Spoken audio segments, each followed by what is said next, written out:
De vele eeuwen, decennia voor zijn cultuur en zijn taal heeft moeten vechten. En dat is iets wat ons heel dicht bij jullie brengt. We gedenken vandaag de 20e verjaardag van de moord op het conflict in jullie land. Na 20 jaar zijn van hem. En ik denk dat wij ook als parlementsleden in Vrienden van het Dossier kunnen ondersteunen. Deze vraag willen ondersteunen. Van Iran niet leidt tot de resultaten die wij ervan maken. Patrick van Broekelsman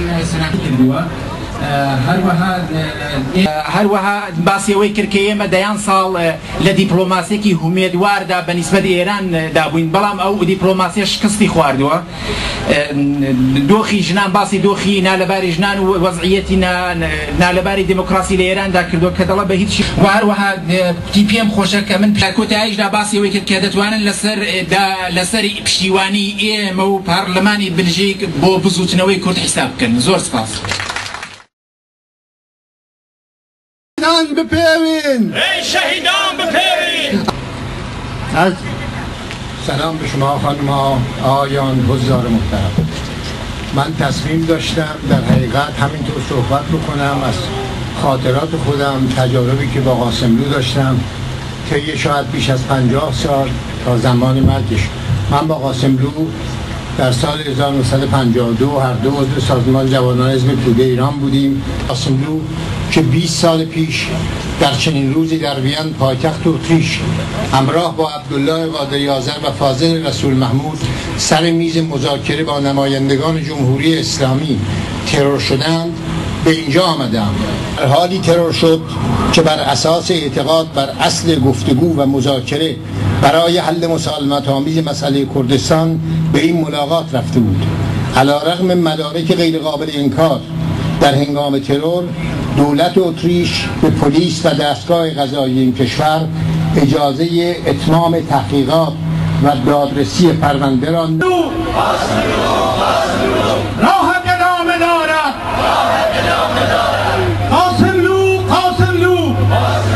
Socialistes français, tous ceux qui ont connu Dr Abdelrahman Kassemlou gardent de lui le souvenir d'un dirigeant politique de grande qualité et l'un des combattants de la lutte pour la démocratie en Iran et des droits légitimes des Kurdes dans ce pays.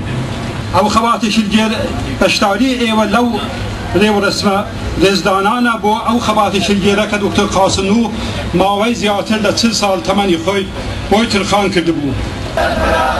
آمان زیبرزی مرا زد که اوانی نکن یا پین پرشان کنه نو کن اوان ساعتان هم میهنان گفتنی بسیار است و بخشی را امروز دوست دیرینم آقای مهدی خانبابا تهرانی بیان کردن به واقع که حق مطلب در اینجا ادا شد و بار سنگینی که بنده احساس می کردم از کلماتی که بایستی مطرح بشه گفته شد و دیگر تکرار نمی کنم.